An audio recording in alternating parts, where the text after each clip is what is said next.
신약성경 약 67쪽 정도 있습니다. 마가복음 8장 34절부터 38절까지 말씀입니다. 네, 함께 읽도록 하겠습니다. 시작. 무리와 제자들을 불러 이르시되 누구든지 나를 따라오려거든 자기를 부인하고 자기 십자가를 지고 나를 따를 것이니라. 누구든지 자기 목숨을 구원하고자 하면 잃을 것이요 누구든지 나와 복음을 위하여 자기 목숨을 잃으면 구원하리라. 사람이 만일 온 천하를 얻고도 자기 목숨을 잃으면 무엇이 유익하리요? 사람이 무엇을 주고 자기 목숨과 바꾸겠느냐? 누구든지 이 음란하고 죄 많은 세대에서 나와 내 말을 부끄러워하면 인자도 아버지의 영광으로 거룩한 천사들과 함께 올 때에 그 사람을 부끄러워하리라. 아멘. 네. 오늘 드디어 이제 예수님이 하신 일을 마치고 인간이 해야 할 일에 대해서 은혜를 나누려고 합니다. 이게 뭐라고 되어 있죠? 두 글자가 계산입니다. 계산. 여러분들은 계산 잘 하시나요? 거기 앉아 있는 꼬맹이 아이들 계산 잘 해? 산수 잘 해? 더하기 빼기? 잘 못해? 사람은 계산을 잘 해야 합니다. 덧셈 뺄셈도 있지만 인생을 살아갈 때에 무엇이 나에게 이득인가, 무엇이 나에게 손해인가, 또 무엇이 저 사람한테 이득이고 무엇이 저 사람한테 손해인가 라고 하는 거죠. 정확한 이 책에 나와 있는 단어는 비용 계산입니다. 비용 계산. 예수 믿고 신앙생활 하는 게 이득인가요? 손해인가요? 이득이죠. 근데 실제로 그렇게 믿으시나요? 네, 감사합니다. 실제로 이득을 보시면서 살고 계신가요? 네. 앞서 여태까지는 예수님의 신성에 대해서 예수님은 진짜 신입니다 라고 하는 증거, 그리고 우리 인간들이 처한 비참한 상태, 하나님은 원래 자신의 형상과 모양대로 우리 사람을 지으셨는데 인간이 선악과를 따먹은 이후에 아주 비참한 그런 모습이 되었죠. 그래서 일을 안 해도 되는데 일을 하게 되었고, 내 인생을 내가 주장해서 해야 하기 때문에 내 인생의 결말도 내가 책임져야 하는, 그리고 인생을 살아갈 때 있어서 행복보다는 힘든 시간을 더욱더 많이 살아가게 된 그러한 비참한 상태, 그리고 죽어도 좋은 곳에 가지 못하는 그런 비참한 상태에 대해서 살펴보았고, 그리고 지난 시간까지는 그리스도, 예수님이죠. 그리스도가 우리를 위해 이루시고 제공해 주신 그 구원의 여러 가지 측면에 대해서 살펴보았습니다. 오늘 이 시간부터는 알아봐야 될 것이, 그러면 우리 인간이 내가 무엇을 해야 할 것인가 라고 하는 것이죠. 사도행전 22장 10절에 사도 바울이, 그 전에 이름은 사울이었죠. 사울이 다메섹에서 예수님을 만났을 때 이런 질문을 했습니다. 주님, 그럼 내가 무엇을 하리까? 라고. 그 전까지는 예수님을 믿는 사람들을 잡아서 죽이는데 앞장섰던 사울이 예수님을 만난 다음에는 그럼 주님, 앞으로 내가 무엇을 해야 하겠습니까? 라고 질문하는 것이죠. 예수님을 믿으시는 여러분들은 무엇을 하고 계십니까? 어떻게 살고 계시나요?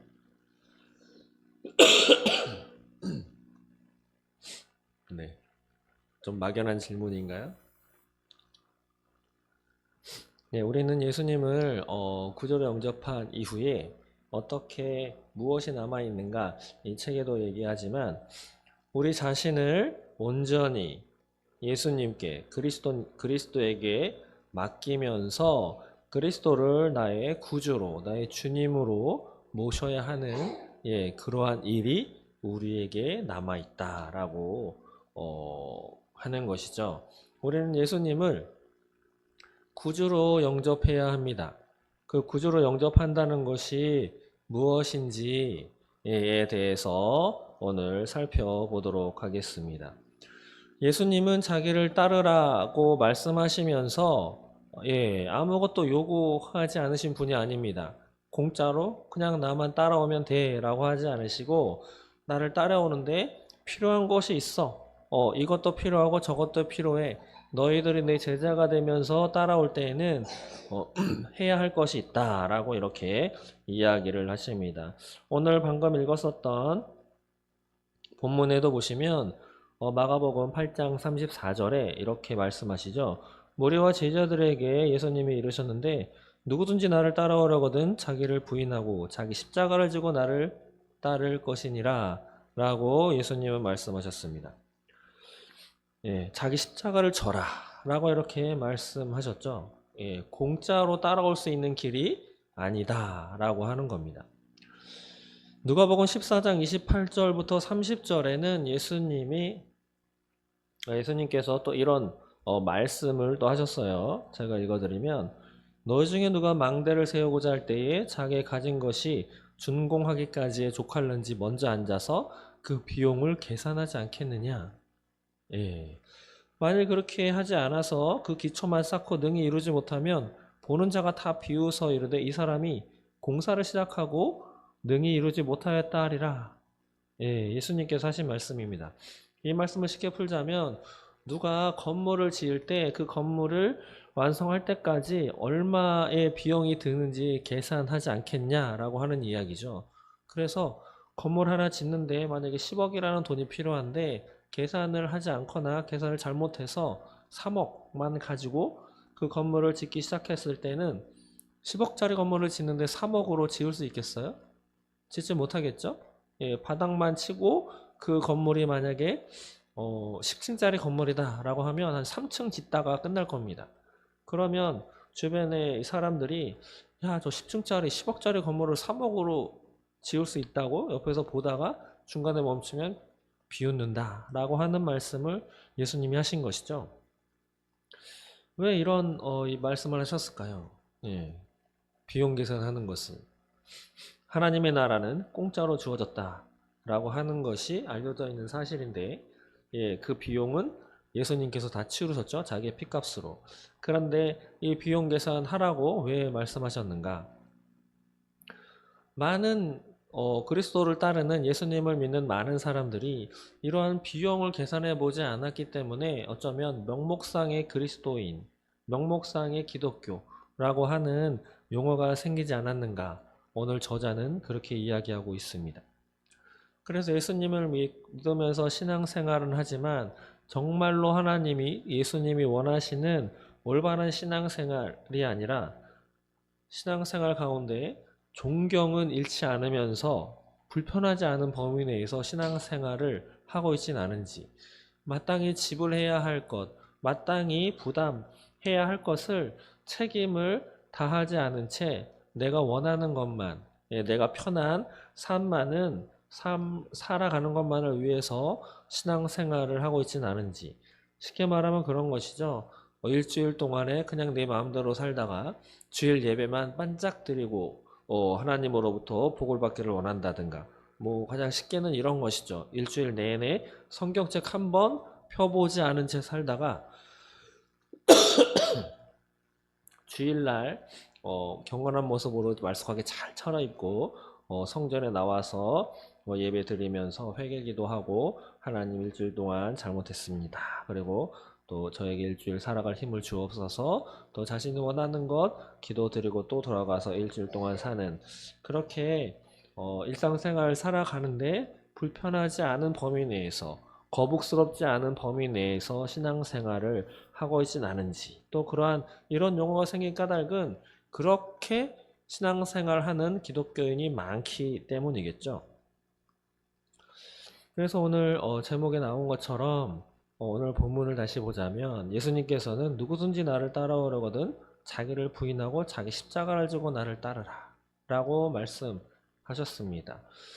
자기를 부인하고 자기 십자가를 지고 이것이 필요하다라고 하는 것이죠. 예수님을 따르려면 진정 예수님을 구주로 모시면서 살아가고자 하는 사람은 자신을 부인하고 자기 십자가를 져야 한다 라고 하는 것입니다. 그러면 좀 더 상세하게 도대체 우리가 해야 할 것이 무엇인가 예수님을 따르기 위해서 예수님을 구주로 영접하고 왕으로 삼기 위해서 내가 해야 할 것은 무엇인가 한번 살펴보도록 하겠습니다. 먼저는 버려야 할 것이 있습니다. 버려야 할 것. 예. 우리가 삶을 살아가면서도 쓰레기는 버려야 하겠죠. 그러면 예수님을 따르기 위해서, 그리스도를 따르기 위해서, 예수님의 제자가 되기 위해서 우리가 버려야 하는데 무엇을 버려야 하는가? 먼저 예수님을 따랐던 제자들은 직업이 어부였습니다. 그래서 어부였던 시몬과 안드레, 또 야고보와 요한까지도 예수님의 부르심을 받았을 때 그들은 그물을 버리고 또 배까지도 버리는 것을 먼저 했습니다. 그리고 나서 예수님을 따랐던 사람들이죠. 그렇기 때문에 예수님을 따르기 위해서는 우리 마음 가운데 가장 첫 번째 자리를 차지하고 있는 그 어떤 것, 가족에 대한 애정이라든지 세상을 향한 야망이라든가 내가 갖고 있는 어떤 재산이라든지 이런 것들을 마음속에서 첫 자리에서 1순위 자리에서 포기하고 거부하고 내려놓는 것을 의미하는 것이 바로 버리는 일에 해당하는 것입니다. 그럼 도대체 무엇을 버려야 하는가? 여기에 저자는 약 여러 가지를 이야기하고 있는데 먼저는 죄를 버려야 한다. 그리고 두 번째로는 자기 자신을 버려야 한다. 그 다음에 자기 십자가를 져야 한다. 뭐 이렇게 이야기하고 있는데 먼저 죄를 버려야 합니다. 죄. 예, 죄. 죄를 버리는 것은 무엇인가? 바로 회개하라는 것이죠. 회개와 믿음은 맥을 같이 합니다. 그럼 회개는 무엇입니까?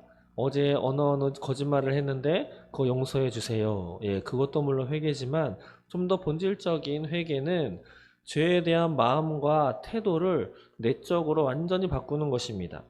예, 내적인 변화다라고 할 수 있겠죠. 가던 길을 여전히 하던 습관과 여전히 하던 그 잘못된 것을 마음속에서부터 바꾸는 것이고 다시는 그렇게 하지 않겠다.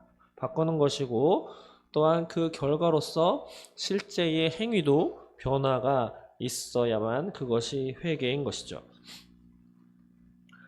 그렇기 때문에 우리가 죄를 버리기 위해서는 성경에 나타난 가르침과 또 우리는 다 하나님이 허락하신 양심이 있습니다. 그 양심의 소리를 들으면서 돌이키고 삶을 바꿔야 하는 것이죠.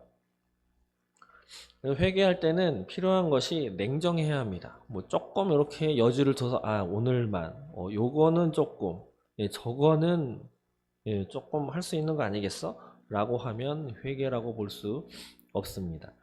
예, 여러 가지가 있죠. 예, 우리가 읽는 책, 교만, 시기, 증오, 용서하지 않는 태도, 또 친구 관계 여러 가지에 있어서 하나님의 말씀에 어긋나는 것, 또 하나님이 싫어하는 것이라면 냉정하게 버려야 하는 것입니다.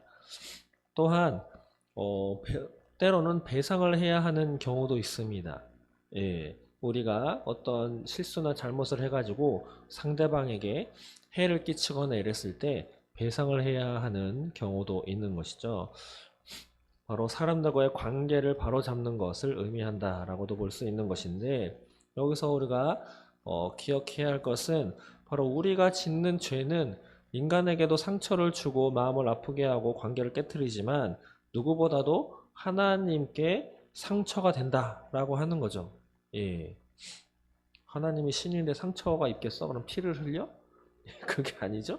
예, 우리가 어떤 죄를 지면 하나님의 마음이 아프신 거죠. 예. 우리가 지은 죄 때문에 하나님이 그것을 해결해 주시기 위해서 자기 자신이기도 한 예수 그리스도를 이 땅에 보내셔서 죽여버렸습니다. 그것이 바로 우리의 죄 때문이죠. 그렇기 때문에 우리는 기억해야 할 것이 하나님을 아프게 하는 것이 바로 우리의 죄다라고 하는 것입니다. 그러면 배상을 하는 것이 소용이 있는가? 예. 우리가 지은 죄로 인해서 받은 상처를 치료하고 그걸 복원할 수 있는 방법은 딱 하나밖에 없습니다. 바로 예수님의 죽음이죠. 그것은 이미 하나님께서 예수 그리스도를 통해서 해 놓으신 것인데 그러면 우리는 배상할 필요가 없지 않습니까? 라고 할 수도 있겠지만 우리는 그 관계를 복구하는데 또 하나님의 상처 입은 하나님의 하나님을 아프게 했었던 그것을 돌이키는데 기여할 수 있다라고 하는 것을 꼭 기억하시기 바랍니다. 하나님이 다 해놓기 때문에 나는 할 거 없어. 하나님이 용서하셨기 때문에 내 죄는 그 사람한테 용서를 구할 필요 없어. 예, 그것은 하나님이 원하시는 방법이 아닌 것이죠. 그렇다고 한다면 구약에도 보시면 하나님 앞에 드리는 제사가 여러 가지 제사가 있어요. 죄를 지었을 때 뭐 속죄제, 뭐 무엇을 또 잘못했을 때 뭐 속건제, 뭐 여러 가지가 있는데 그렇다고 한다면 꼭 속죄제를 드릴 때 꼭 짐승을 죽일 필요는 없는 거죠. 하나님 잘못했습니다.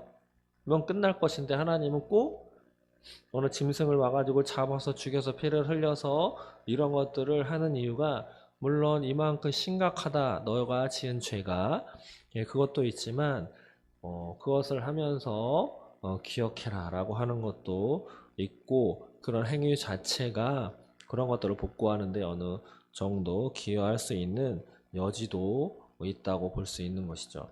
그렇기 때문에 우리가 하는 그런 행위, 배상이라든가 사람에게 하는 것들이 그 상처 또 관계를 회복시키는데 기여할 수 있다라고 하는 것을 꼭 기억하시기 바랍니다. 배상했던 사람 가운데 한 사람이 바로 삭개오입니다. 삭개오는 자신의 재산의 절반을 가난한 사람들한테 나눠주고 자신의 도둑질한 것은 3, 4배까지 내가 쳐가지고 갚아주겠다라고 삭개오는 그렇게 예수님에게 그렇게 이야기했던 사람입니다. 두 번째로는 무엇을 또 버려야 하냐면 우리 자신을 버려야 합니다. 자기 자신을 버려야 하죠. 우리의 의지도 부정을 해야 한다라고 이 책에서는 이야기하고 있습니다. 이것은 무엇이냐? 바로 예수님을 따르는 것은 삶에 대한 모든 권리를 내가 갖는 것이 아니고 예수님께 넘겨드리는 것. 바로 예수님이 내 삶의 주인이고 예수님이 내 삶의 왕이다. 라고 하는 것이죠. 그렇기 때문에 내가 주인되고 내 의지가 발동이 되면 내 삶의 주인은 예수님이 아니고 바로 내가 되기 때문에 내 자신을 버려야 하는 거죠. 경우가 다르지만 베드로는 예수님이 십자가에 달려 돌아가실 때 너도 저 사람을 아는 사람 아니냐라고 질문이 들어왔을 때 이렇게 대답했습니다. 나는 저 사람을 모른다고. 예. 이렇게 베드로는 그리스도를 부인했죠.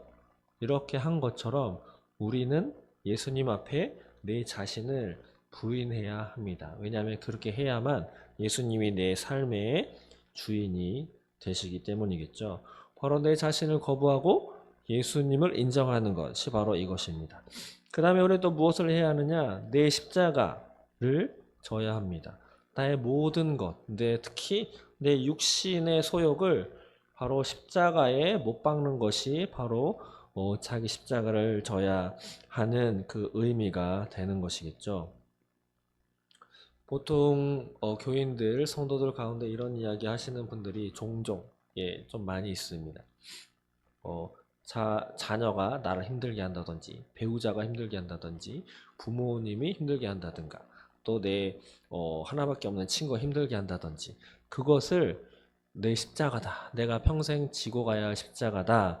라고 이렇게 이야기하시는 분들의 소리를 들은 적이 있는데 그것이 맞을까요? 예. 예수님이 자기 십자가를 져라 라고 했을 때의 자기 십자가는 바로 내 자신의 타락한 육체의 본성에서 나오는 그것을 십자가에 못 박는 것.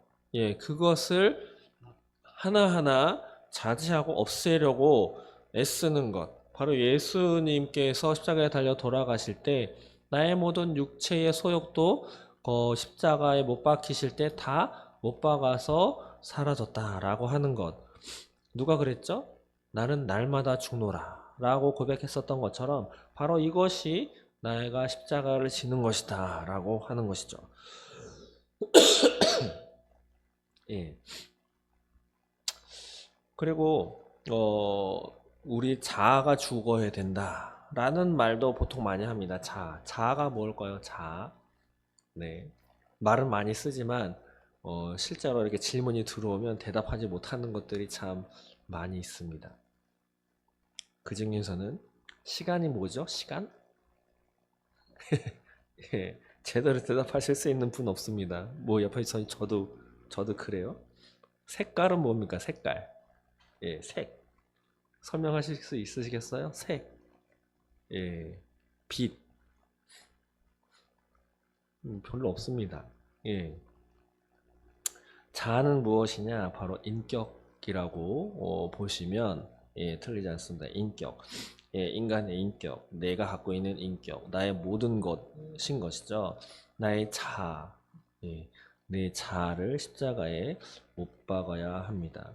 마가복음 8장에는 8장 35절에 목숨이라고 하는 단어로 나와 있는데 제가 한번 읽어드릴게요. 35절 보시면 누구든지 자기 목숨을 구원하고자 하면 잃을 것이요 누구든지 나 복음을 위하여 자기 목숨을 잃으면 구원하리라.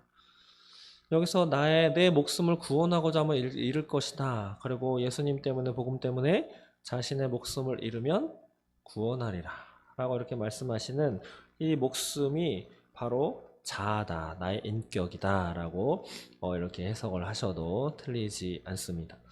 예수님께서 이렇게 말씀하신 것은 무엇 때문입니까? 내 자아를 버리면 도리어 내 자아를 찾게 된다. 라고 예수님이 약속하시는 것이죠. 우리는 그것을 믿는 사람들입니다. 여기서도 계산을 잘 해야 합니다.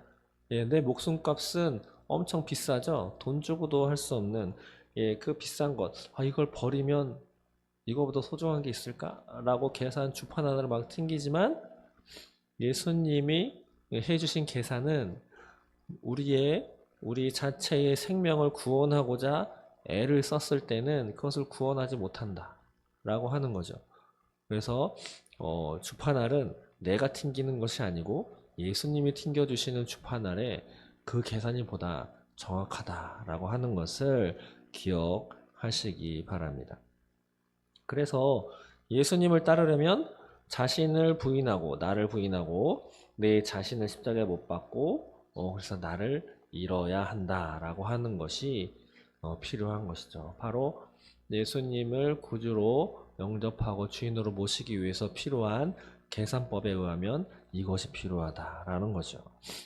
그리고 또 한 가지 있는 것이 또 공적인 것과 사적인 모든 삶을 예수 그리스도의 지배하에 두는 것이 또 필요합니다. 여기에는 우리의 직업도 필요한 것이죠.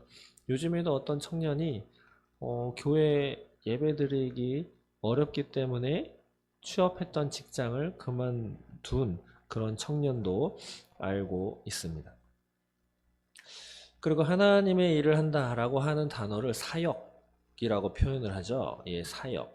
사역은 무엇이냐? 그리스도를 위해서 다른 사람의 종이 되어 섬기는 일이 바로 사역입니다.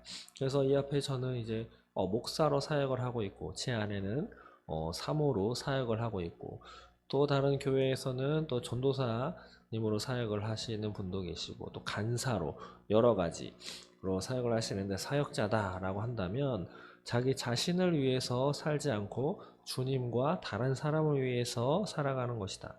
그러면 모든 사람이 다 이렇게 해야 하느냐, 이런 일을 해야 하느냐, 그런 것이 아니고 자신의 하는 것이 가정주부다. 또 의학이나 뭐 법률가, 또 사회 사업을 하는 사람이다.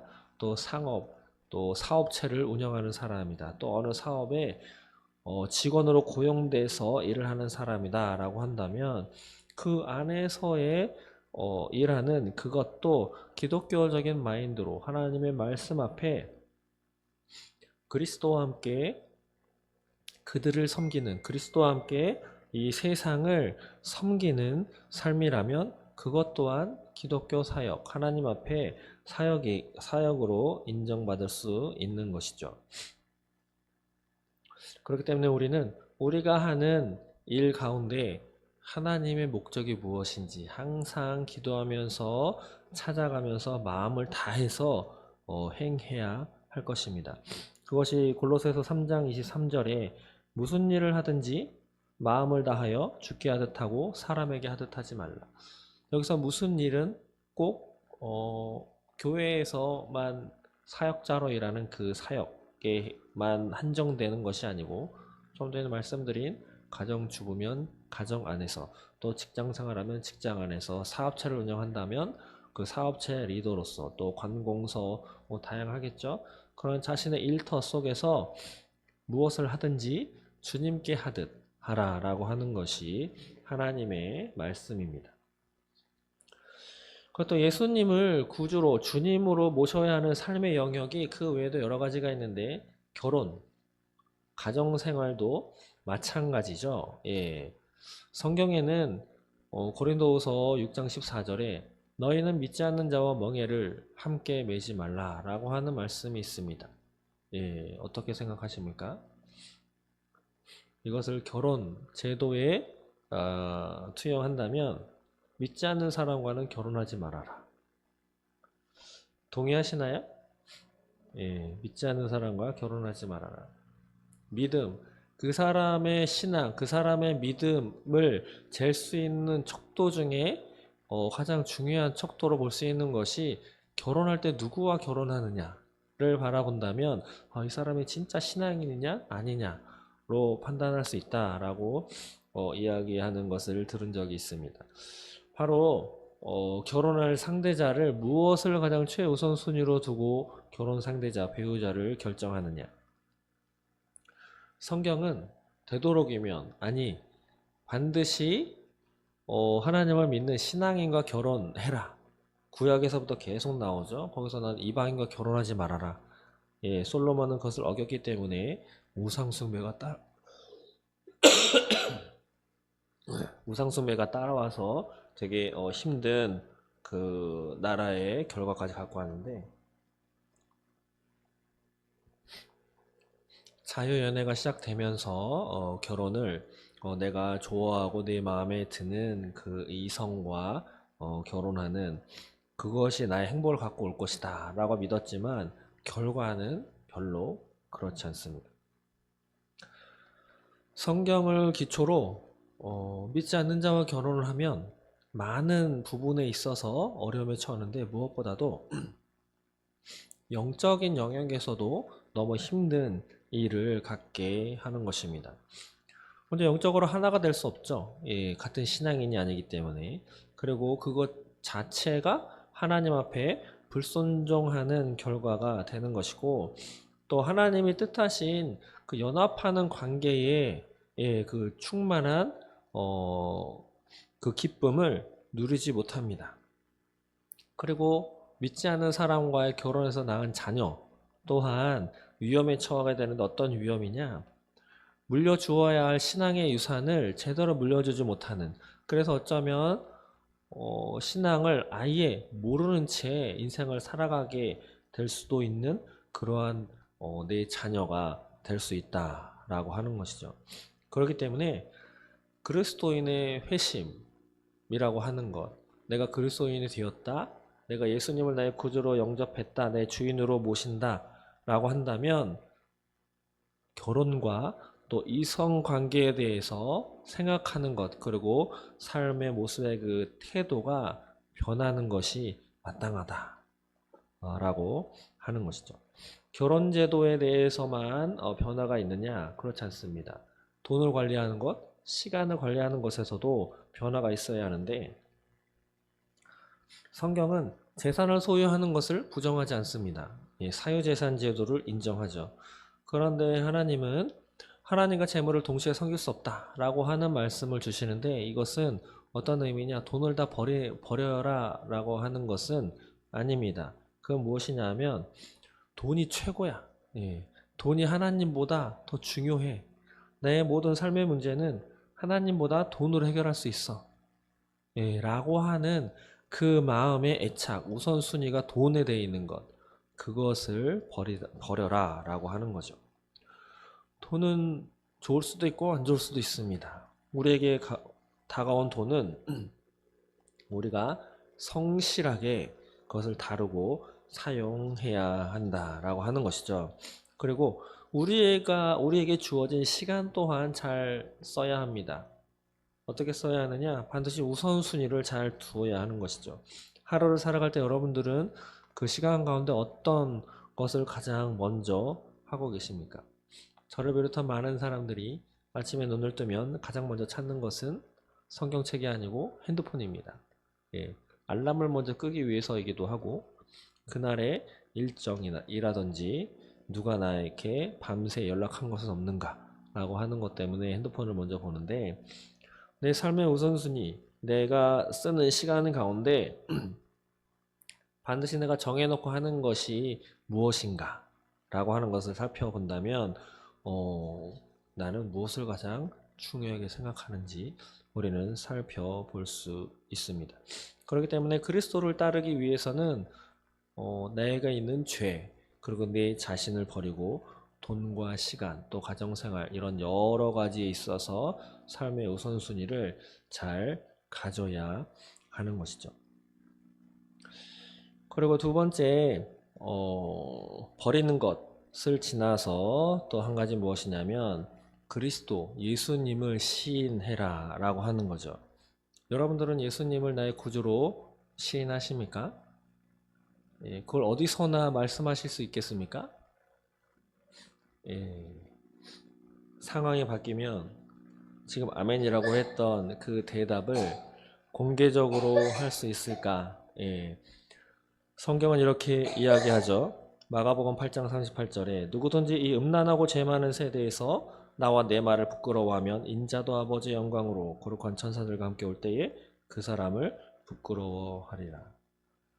또 마가복음 10장 32절에도 누구든지 사람 앞에서 나를 시인하면 나도 하늘에 계신 내 아버지 앞에서 그를 시인할 것이요 라고 이야기하고 있습니다. 어쩌면 예수님은 교회가 또 기독교인들이 세상이 지나갈수록 다수가 되는 것이 아니고 소수자, 예, 극소수가 될 것을 어쩌면 아신 건 아닐까. 그리고 그 소수, 하나님을 나는 믿어. 나는 예수님을 믿는 사람이야. 라고 하는 기독교 편에 서기 위해서는 많은 용기가 필요할 것을 어쩌면 예수님은 알고 계셨는지 모르겠습니다. 그리고 이 음란하고 죄 많은 세대, 바로 지금 딱 2024년도 우리 지구상의 모습을 표현하는 것 같지 않습니까? 이 음란하고 죄 많은 세대. 거의 매번 말씀을 드리지만 차별금지법이 통과된, 평등법이 통과된 유럽과 저 미국을 비롯한 서구 여러 나라에서는 예수님을 믿어야 구원을 받아. 그리고 나는 예수님을 믿는 사람이기 때문에 동성애를 나는 죄라고 본다.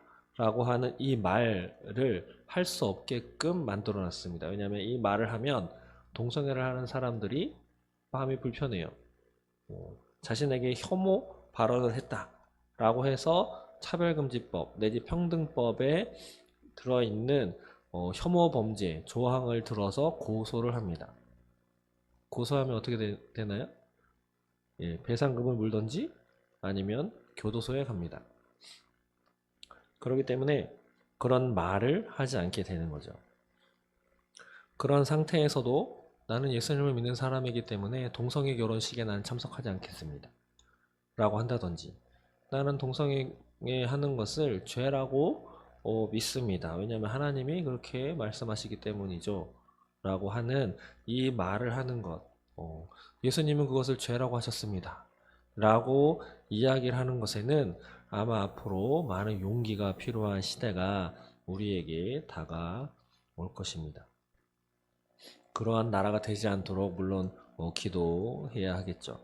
그러나 세계 만방 여러 가지 환경과 여건을 통해서 우리의 입을 막으려고 하는 그 사단의 계략은 점점점 다가오는 것이 또한 사실입니다. 그런데 그럼에도 불구하고 예수님은 그런 세대에서 나와 내 말을 예수님과 예수님의 말씀을 부끄러워하면 안 된다 라고 말씀하시고 또 사람 앞에서 예수를 시인해야 나도 너희를 시인할 거야 라고 이야기를 하시기 때문에 그리고 사도 바울도 로마서 10장 10절에서 사람이 마음으로 믿어 의에 이르고 입으로 시인하여 구원에 이른다라고 이야기하면서 공개적으로 시인하는 것이 구원의 조건으로 이렇게 이야기하고 있습니다. 그러면 예수님을 구주로 시인하는, 그리스도로 시인하는 것이 공개적으로만 하는 것으로 다 되는 것이냐? 예, 그렇지 않습니다. 또 삶을 통해서 알리는 것, 언어를 통해서 알리는 것도 중요한 것이죠. 그렇기 때문에 우리는 지혜롭게 또 상대방의 사생활을 침범하지 않는 범위 안에서 예수님을 증거하면서, 또 우리는 그리스도인, 기독교인으로서 교회도 출석하고 예배를 드리면서 또 우리 주변의 모든 사람에게 내가 그리스도인이다 라고 하는 것을 숨기지 않고 시인할 수 있어야 하겠습니다. 이렇게 또 하나님의 말씀 예수 그리스도를 나의 구주로 또 시인하고 또 그렇게 살아갈 수 있도록 할 수 있는 이유를 이 책에서는 자기 자신 때문이다, 또 다른 사람들 때문이다, 또 예수 그리스도 때문이다 라고 이렇게 이유를 세 가지를 들었는데, 먼저 이제 내 자신 때문에, 바로 우리 자신 때문에 우리는 예수님을 구주로 영접하고 왕으로 모셔야 한다라고 하는 것은, 예수님이 말씀하신 것처럼 너의 목숨, 자기 목숨을 구원하고자 하면 잃을 것이지만 누구든지 예수인 나와 복음을 위해서 목숨을 잃으면 그것이 너 목숨을 구원하는 것이 될 것이다 라고 말씀하신 이 말씀 때문이죠. 그렇기 때문에 여러분들 자신의 목숨을, 생명을 구원하기 위해서는 주님의 그 말씀에 순종하고 복종하셔야 하는 것이 되는 것이죠. 그리고 두 번째로 이제 다른 사람을 위해서라고 하는 건 무엇이냐면, 복음을 위해서, 다른 사람에게 복음을 전하기 위해서 그렇게 하는 것이죠.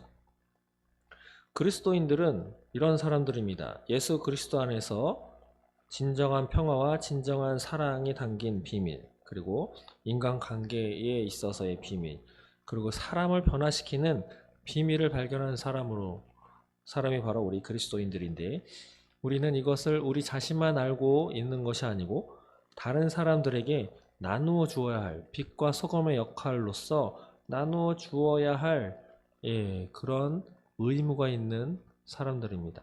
바로 우리의 삶을 통해서 예수 그리스도의 복음의 빛을 우리 주변 사람들에게 비춰야 하는 것이죠. 그렇게 비추기 위해서는 내가 먼저 내 십자가를 지고 내 자신을 부인하고 주님을 나의 구주로 삼아야 한다라고 하는 거죠.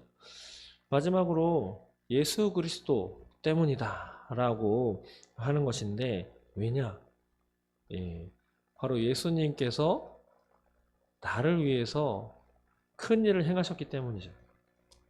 예수님은 우리에게 많은 것을 요구하십니다. 다 버리고 나를 따라와라.